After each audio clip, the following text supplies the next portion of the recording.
Good morning students. आप लोगों ने कल मुझे जो उन लोगों को मैंने 2 क्वेश्चन करने को बोला था सब लोगों ने कर दिए। सिर्फ एक स्टूडेंट ने नहीं किए हैं अभी तक मेरे पास, जिसका नाम है रोहित पांडे, उसने नहीं किए हैं और उसकी टीजीस को भी अभी हम इन्फॉर्म भी कर देंगे। बाकी लोगों के सबकी टेस्ट की कॉपीज़ आ गई है। जिनको मैंने 5 क्वेश्चन सॉल्व करने का बोला था आज 9 बजे तक, तो कुछ लोगों के 5 क्वेश्चंस आ गए हैं मेरे पास, बाकी लोगों के 5 क्वेश्चंस नहीं आए। कल से मैंने एक प्रैक्टिस सेट डाला है, प्रैक्टिस सेट नंबर 1। जो क्वेश्चन आप 5 देख रहे हैं वो पाँचों क्वेश्चन आरजीपीवी में आए हुए क्वेश्चन हैं। मतलब वो पाँचों क्वेश्चन मोस्ट इम्पॉर्टेंट हैं। आपको क्या करना है, वो पाँचों क्वेश्चंस को देखना है कि वो पाँचों क्वेश्चन आपको आते हैं कि नहीं आते। अगर आपको नहीं आते हैं या आपके पास कॉपी में नहीं है या आपको समझ नहीं आ रहे हैं तो आप सबके पास मेरा नंबर है, आप उस पर्सनल पे मुझे वो क्वेश्चन का पिक भेजिए कि ये क्वेश्चन समझ में नहीं आ रहा। मैं उस क्वेश्चन का सॉल्यूशन या आपको समझाने की कोशिश करूँगा और आपको पूरा समझाऊँगा। ठीक है, नोट्स भी प्रोवाइड करूँगा और साथ में आपको समझा भी दूंगा। लेकिन आपको पहले ये देखना है कि हमसे बन रहा है कि नहीं बन रहा। पर डे आप लोगों को BEE के 5 क्वेश्चन सॉल्व करना है। हो सकता है उसमें से 4 क्वेश्चन आपके करे हुए हों, एक क्वेश्चन आपको नया मिले, क्योंकि आरजीपीवी पैटर्न में का हर साल पेपर चेंज होता है तो कुछ ना कुछ नए क्वेश्चंस आपको मिलेंगे। तो जो सेट मैं आपको दे रहा हूँ, जैसे अभी आज मैंने जो डाला है वो सेट नंबर 2 डाला है, तो उसमें पाँचों क्वेश्चन आरजीपीवी में आए हुए हैं। अच्छा, इस बार हमने क्या किया है, जो सेट दिए हैं इसमें 5 क्वेश्चन हैं, हर क्वेश्चन हर यूनिट का है। एक क्वेश्चन जो है आपको 1 यूनिट का मिलेगा, ऐसे टोटल आपको 5 क्वेश्चन मिलेंगे ताकि आपकी पाँचों यूनिट्स भी कवर हो जाएं और आपको प्रैक्टिस में भी आ जाएं और कुछ इंपॉर्टेंट क्वेश्चन भी आपके कवर हो जाएं।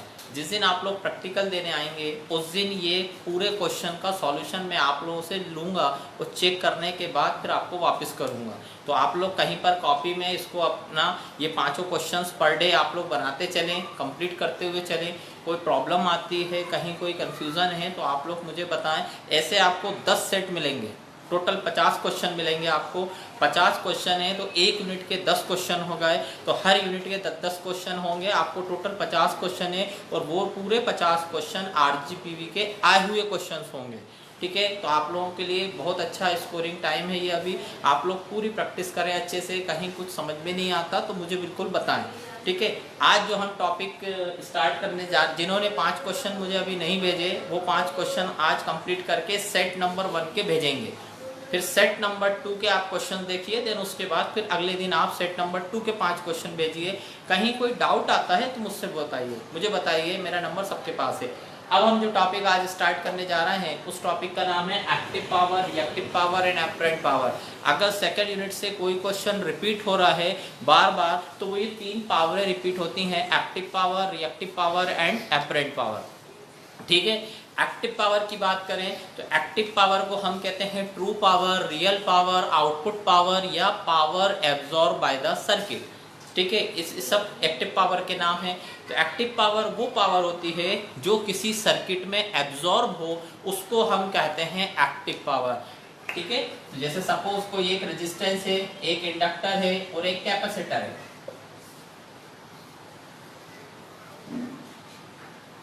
Register, inductor and capacitor. तो एक्टिव पावर वो पावर होती है जो किसी सर्किट में एब्जॉर्ब होती है, उसको हम कहते हैं एक्टिव पावर। और वो प्रैक्टिकली कहाँ एब्जॉर्ब होती है, ओनली इन रेजिस्टेंस में। ऐसी पावर जो किसी सर्किट में एब्जॉर्ब हो उसको हम कहते हैं एक्टिव पावर। और उसका जो फॉर्मूला होता है वो होता है P = VRMS × IRMS × cos φ। P इसका सिंबल है एक्टिव पावर का, रियल पावर का, ट्रू पावर का, power absorb by the circuit या आउटपुट पावर, इन सब का एक ही सिंबल है एक्टिव पावर। ठीक है, formula VRMS, IRMS, cos φ। VRMS क्या है, वोल्टेज, IRMS क्या है, करंट, cos φ क्या है, पावर फैक्टर। अच्छा, इसकी यूनिट्स भी आप लोगों को लिखना पड़ेगी। इसकी यूनिट्स होती है वाट। जो पावर की यूनिट्स होती है वही इसकी यूनिट्स है वाट। ठीक है, कल मैंने जो 2 क्वेश्चन मांगे थे उनमें से सब लोगों ने ये वाला क्वेश्चन मुझे करके दिया। आप लोगों ने फॉर्मूले लिखे हैं लेकिन यूनिट नहीं लिखी। इस चीज़ का ध्यान रखें, अगर एग्जाम में ये डेफिनेशन लिखने को आता है तो आपको यूनिट्स भी लिखना है, ऐसा नहीं कि यूनिट छोड़ दी। तो एक्टिव पावर का फॉर्मूला होता है P equal to V R M S I R M S cos phi, unit is watt, and इसको शॉर्ट में अपन लिखते हैं वी आई कॉस फाई, जहां V voltage, I current, cos phi क्या है, पावर फैक्टर। ठीक है, जल्दी से इसको उतारिए।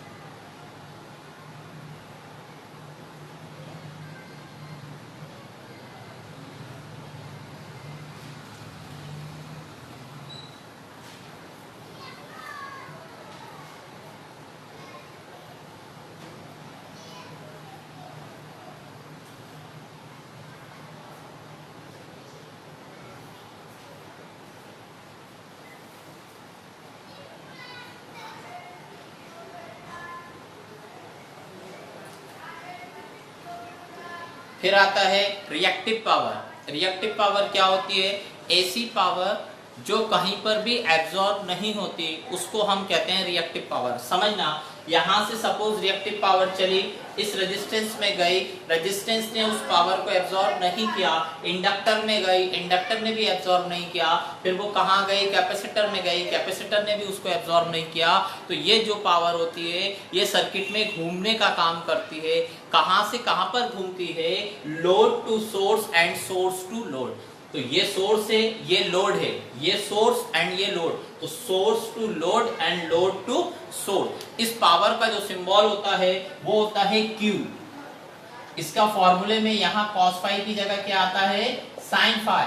ठीक है, इसकी जो यूनिट होती है यहाँ पर ये वी आई साइन फाई रहेगा, इसका सिंबल Q रहेगा, और यूनिट क्या होती है, वोल्ट एम्पियर रिएक्टिव। ये यूनिट है volt ampere reactive, volt ampere reactive. याद रखना, ये जो पावर होती है ये रिएक्टिव पावर कहलाती है, जो सर्किट में घूमने का काम करती है। कहां से कहां पर घूमती है, source to load and load to source. उतारिए जल्दी से।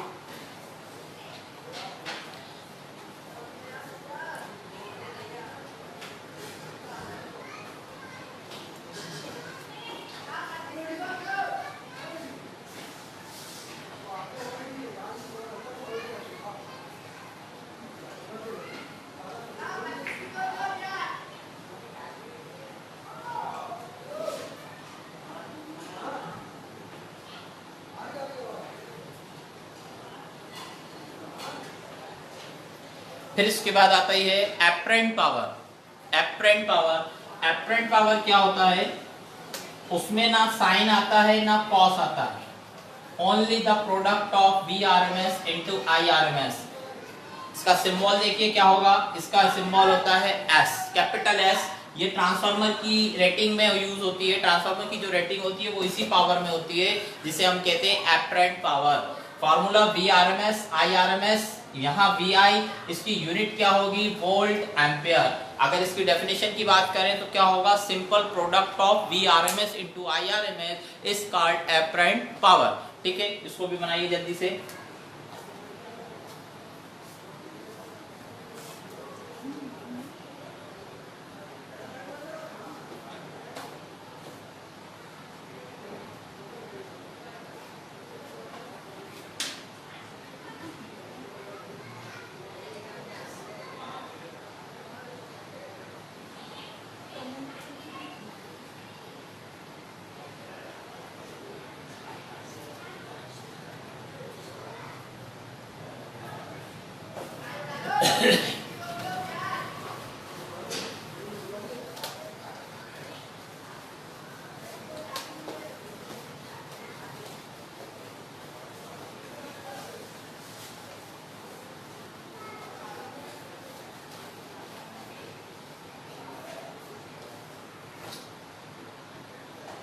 अब अगला टॉपिक जो है ये active power, reactive power, apparent power हो गई।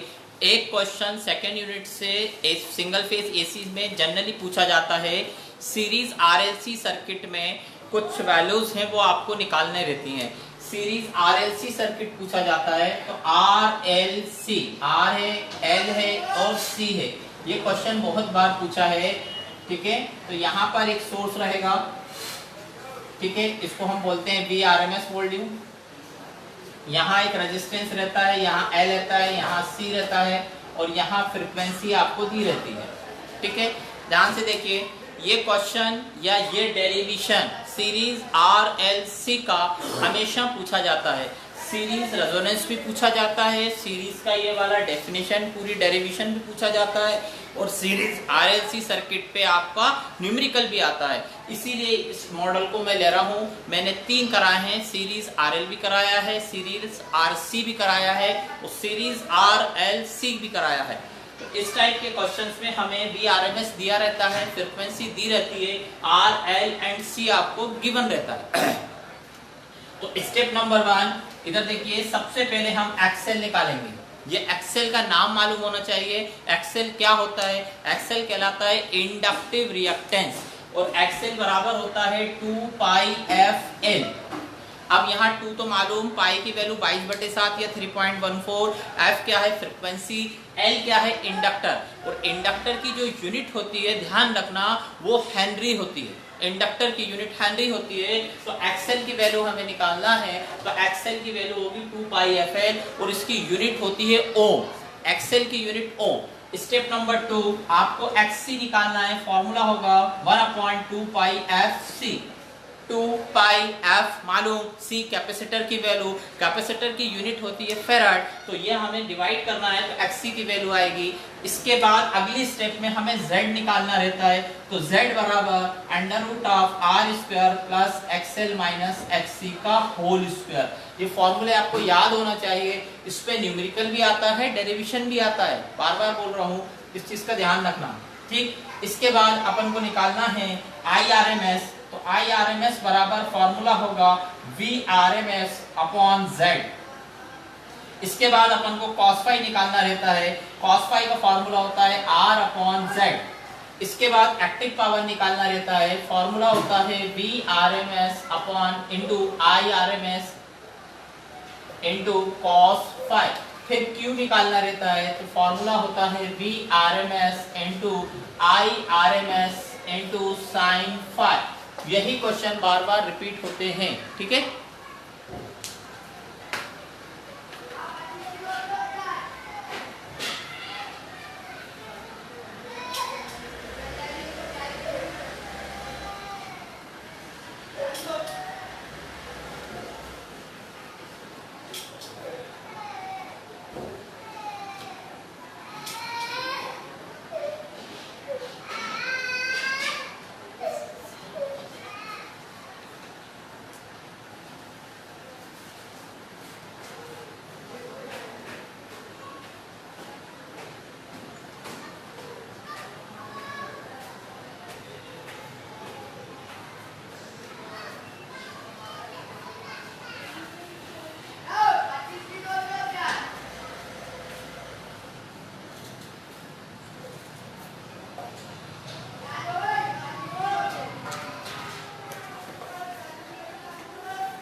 हो गया।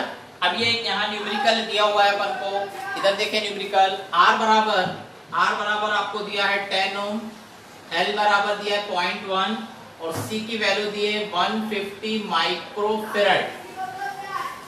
150 माइक्रोफेराड। RMS वोल्टेज की वैल्यू दी है 200, और फ्रीक्वेंसी दी है 50। ये सभी वैल्यूज अपन को निकालना है। स्टेप नंबर 1, सबसे पहले हम XL निकालेंगे, फिर XC निकालेंगे, इसके बाद Z निकालेंगे, Z के बाद IRMS निकालेंगे, फिर cos फाई निकालेंगे, फिर एक्टिव पावर निकालेंगे, और फिर रिएक्टिव पावर निकालेंगे। निकालिए आप लोग। 5 मिनट का टाइम दे रहा हूँ, आप लोग वैल्यू पुट करें, कैलकुलेटर में वैल्यूज पुट करें। XL, फिर XC, फिर Z, फिर IRMS, और फिर cos फाई। देन उसके बाद active power and reactive power निकालिए जल्दी से। ये 150 माइक्रोफेराड है, तो C की वैल्यू आप ध्यान रखिएगा, यहाँ लिख रहा हूँ नीचे, C बराबर होगा 150 इंटू 10⁻⁻⁶। माइक्रो को फेरड में चेंज करते हैं तो 10⁻⁶ से मल्टीप्लाई होगा। ठीक है, जल्दी करिए। सबसे पहले एक्सेल निकालना है। एक्सेल, एल की यूनिट क्या होती है? हेनरी। कैपेसिटर की यूनिट फेरड। 0.1 दिया हुआ है, एल की वैल्यू है 0.1। ये क्वेश्चन इंपॉर्टेंट है, सीरीज आरएलसी का जनरली पूछा जाता है। अगर ये क्वेश्चन पूरा सही करते हैं तो अगर 7 नंबर का क्वेश्चन है तो पूरे 7 में से 7 आपको मिलेंगे।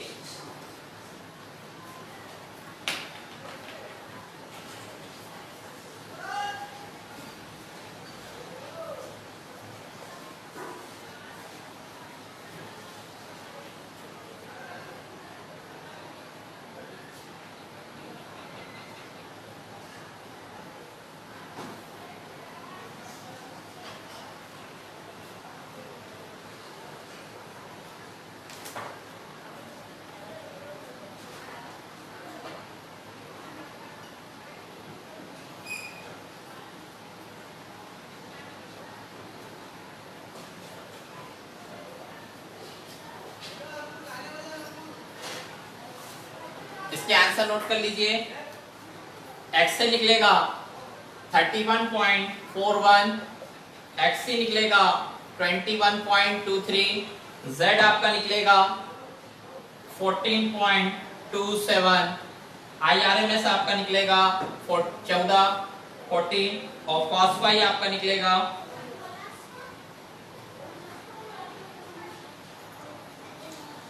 0.707।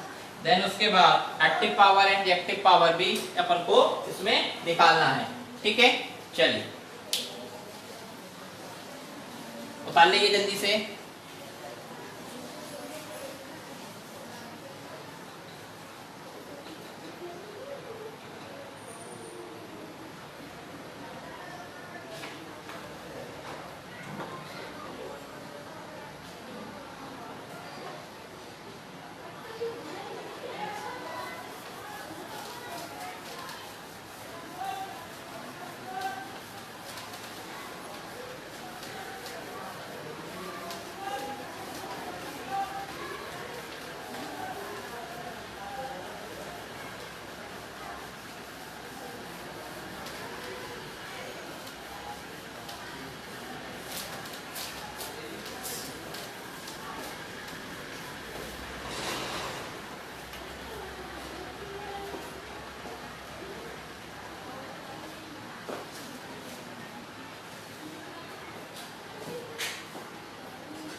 फर्स्ट सेकंड यूनिट का एक ट्यूटोरियल मैंने आपको दिया था।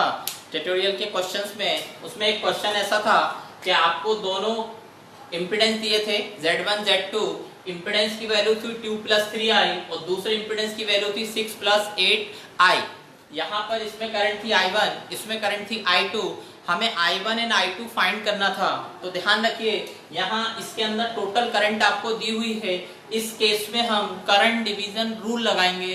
करंट डिवीजन रूल ये कहता है, ध्यान से सुनना, ये टोटल करंट दी हुई है तो I1 निकालना है। Formula total current 20 angle of 45 degree upon दोनों का प्लस। किन दोनों का plus? I total current into इसमें कौन सी करंट निकालनी है? I1 निकालनी है। तो ये है, तो इसका अपोजिट कौन सा होगा? 6 + 8i। तो ऊपर आएगा 6 + 8i और नीचे दोनों रेजिस्टेंसों का सम, दोनों इंपिडेंसों का सम हो जाएगा। तो कितना लिखेंगे? देखिए 2 + 3i + 6 + 8i। फॉर्मूला समझ आया? I1 निकालना है तो I × R2 upon R1 + R2। ऐसे ही अगर अपन I2 निकालते हैं तो I2 बराबर कितना होगा? टोटल करंट कितनी है? 20 एंगल ऑफ 45 डिग्री इनटू इसमें निकालना है तो इसका अपोजिट कौन सा होगा? 2 + 3i अपॉन दोनों का प्लस, दोनों का प्लस मतलब 2 + 3i + 6 + 8i। आपको याद होगा ये मैंने कन्वर्जन बताया है, complex to polar and polar to complex. ठीक है, तो आप लोग पहले इतना उतारिए फिर आगे चलते हैं।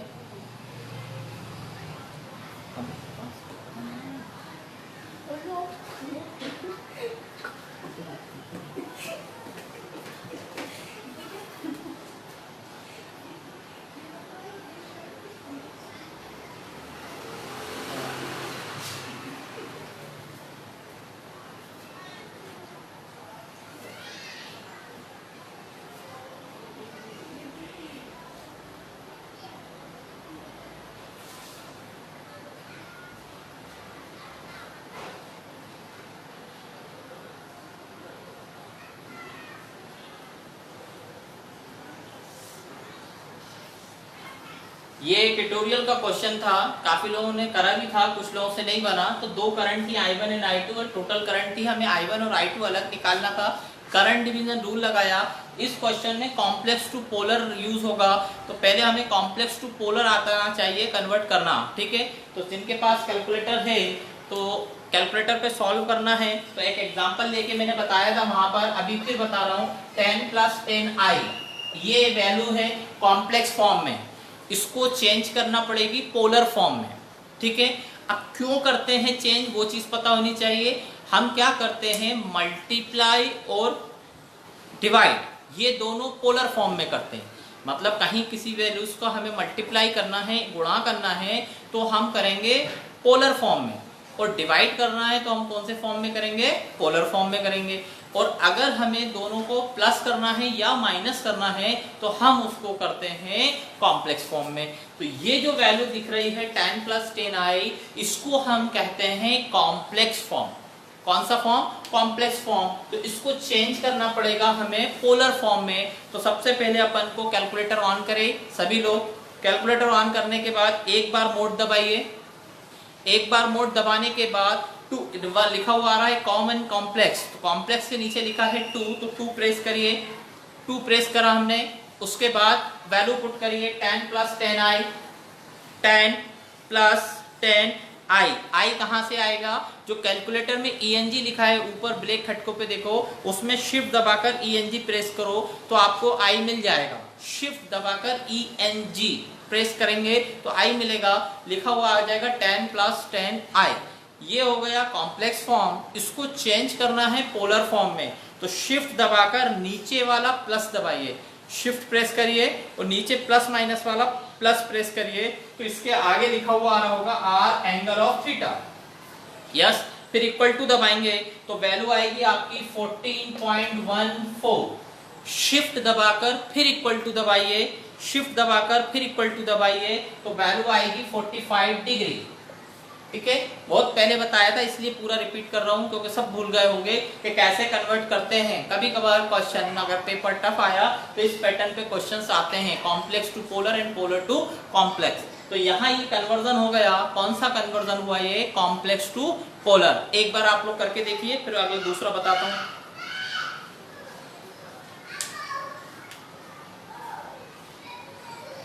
एक बार मोड दबाना है, मोड के बाद 2 प्रेस करना है, 2 प्रेस करने के बाद 10 + 10i, i कहां से आएगा, ENG से आएगा। ENG के बाद शिफ्ट दबाकर प्लस दबाइए, नीचे वाला प्लस, प्लस माइनस वाला, तो अब लिखा हुआ आ जाएगा 14 इक्वल टू दबाना है तो 14.14 आएगा।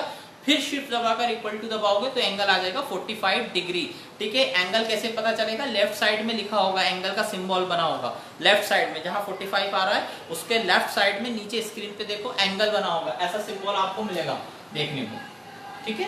तो वो जो है एंगल का सिंबल है, और कितना एंगल होगा 45। तो ये कन्वर्जन हुआ, कौन सा कन्वर्जन हुआ, ये कॉम्प्लेक्स टू पोलर। ये क्यों कर रहे हैं, देखिए यहाँ पर ये दोनों प्लस हैं, तो हम इन दोनों को सबको प्लस करेंगे। कैसे प्लस करेंगे, 2 और 6 को प्लस करो तो 8 हो जाएगा, और 3 और 8 को प्लस करो तो 11 हो जाएगा। इसको चेंज करना पड़ेगा पोलर फॉर्म में, फिर इसको भी चेंज करना पड़ेगा पोलर फॉर्म में, फिर दोनों को डिवाइड करना है। तो यहाँ देखो 2 + 3i है, इसको चेंज करना पड़ेगा पोलर में, दोनों का मल्टीप्लाई, और फिर उसके बाद इन दोनों को डिवाइड करना पड़ेगा।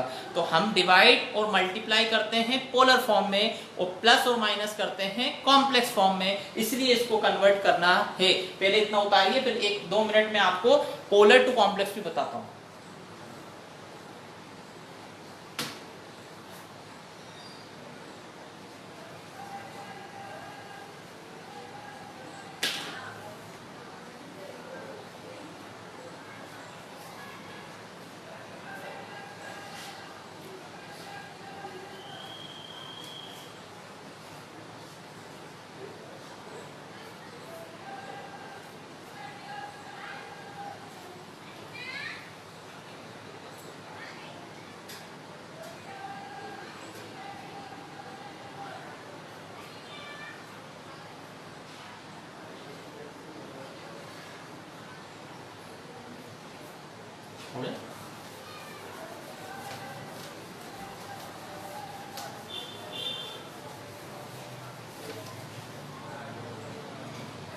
अब ये कॉम्प्लेक्स टू पोलर था, अब पोलर टू कॉम्प्लेक्स कैसे करना है? पोलर की वैल्यू है अपनी 14.14, एंगल ऑफ 45 डिग्री, इसको चेंज करना है पोलर फॉर्म में।